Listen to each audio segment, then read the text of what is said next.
యెరికో శపితమైన పట్టణము. అందులో ఉన్నది ఏది ముట్టవద్దు, దానికి సంబంధించినది ఏది కూడా మీ దగ్గర దాచిపెట్టుకోవద్దు, జాగ్రత్త అని దేవుడు హెచ్చరించాడు. కానీ ఆకాను దొంగతనం చేసి దేవుడు వద్దంటున్న దాన్ని దాచిపెట్టేశాడు. అప్పుడు ఇజ్రాయేలీయులు ఒక చిన్న పట్టణం పైన యుద్ధానికి వెళ్ళి విజయం సాధించలేక ఓడిపోవడమే కాకుండా 36 మంది ప్రాణాలు పోగొట్టుకున్నారు. మీరు పాపము చేశారు కాబట్టి ఓడిపోయారని దేవుడు సెలవివ్వగా, ఎవరు పాపం చేశారని చూస్తే అందులో ఆకాను పట్టుబడ్డాడు. అప్పుడు యెహోషువ ఆకానును ప్రశ్నించాడు, నీవేల మమ్మను బాధపరచితివి? ఎవరైతే దేవునికి వ్యతిరేకముగా జీవిస్తున్నారో వారు తమ చుట్టూ ఉన్న వారిని బాధించేవారిగా ఉన్నారు. ప్రియ దేవుని బిడ్డలారా, దేవుని వాక్యానికి వ్యతిరేకముగా జీవిస్తూ నీ తండ్రిని, తల్లిని, నీ భర్తను లేదా నీ భార్యను బాధ పెట్టేవానిగా ఉన్నావా? బహుశా దేవుడు ఈరోజు నీకు అదే ప్రశ్న వేస్తున్నాడేమో. ఎందుకు ఇంతగా వారిని బాధ పెట్టావు? ఒకవేళ నీవు నీ ఇష్టానుసారముగా జీవిస్తున్నట్లయితే నీ పాపిష్టి కార్యాలు నీ చుట్టూ ఉన్న వారికి మరింత నష్టాన్ని, కష్టాన్ని, శాపాన్ని కలిగించక మునుపే ఈరోజే నీ జీవితాన్ని చక్కదిద్దుకుంటావా? ఎందుకు దాచేశావు?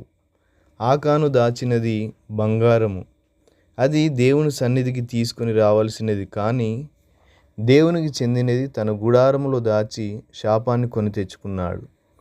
దేవునికి చెందినది, దేవునికి ఇవ్వవలసినది దాయడం శాపం, పాపం. అననీయ, సప్పీరా వీరు వారికి ఉన్న పొలమును అమ్మివేసి డబ్బు అంతా తీసుకొని వచ్చి దేవునికి ఇవ్వాలని అపోస్తుల పాదముల యొద్ద పెట్టాలని తీర్మానం తీసుకున్నారు. కానీ ఏమైందో ఏమో కానీ పొలము అమ్మగా వచ్చిన డబ్బులో కొంత దాచిపెట్టేశారు.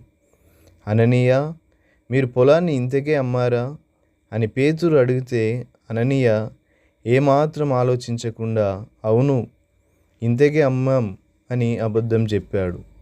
అప్పుడు పేతురు, నీవు కొంత డబ్బు దాచిపెట్టి ఎందుకని పరిశుద్ధాత్మ దేవుణ్ణి మోసం చేశావు అని పలుకుతుండగానే అననీయ ప్రాణం విడిచి చనిపోయాడు. సప్పీరా కూడా అదే విధముగా అబద్ధము చెప్పి ప్రాణం విడిచి చనిపోయింది. ప్రభువా, నా ఈ కష్టం తీరితే, ఉద్యోగం వస్తే, ఈ అప్పులు తీరితే ఫలానా కృతజ్ఞత కానుక ఇస్తానని, లేదా ప్రతి నెల 10వ భాగం ఇస్తానని, పేదలకు దాన ధర్మాలు చేస్తానని తీర్మానం తీసుకొని ఉంటారు. ఆ తర్వాత దేవుడు కనికరించి నీకు జవాబు ఇస్తే, నీ కన్నీరు తుడిస్తే, నీ కష్టాన్ని తీర్చిన, నీ కన్నీరు తుడిచిన దేవునిని మర్చిపోయావా? వచ్చిన లాభంలో లేదా వచ్చిన జీతంలో దేవునికి ఇవ్వవలసిన వాటిని దాచిపెట్టేశావా?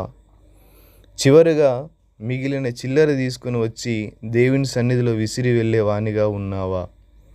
అయితే జాగ్రత్త, ఈరోజు దేవుడు నిన్ను అదే ప్రశ్న అడుగుతున్నాడు. ఎందుకు దాచేశావు? దేవునికి ఇస్తానని వాగ్దానం చేసిన దానిని దాచిపెట్టడం నీకు, నీ కుటుంబానికి ఏమాత్రం క్షేమం కాదు. దేవునికి నీవు ఏదైతే ఇస్తానని తీర్మానం తీసుకున్నావో అది వెంటనే ఇచ్చే ప్రయత్నం చేసి దేవుడు అనుగ్రహించు ఆశీర్వాదములను పొందుకోవాలని మనవి చేస్తున్నాను. నీవు దేవునికి మొక్కుబడి చేసుకునే ఎడల దానిని చెల్లించుటకు ఆలస్యము చేయకుము. బుద్ధిహీనుల యందు ఆయనకిష్టము లేదు. Thank you.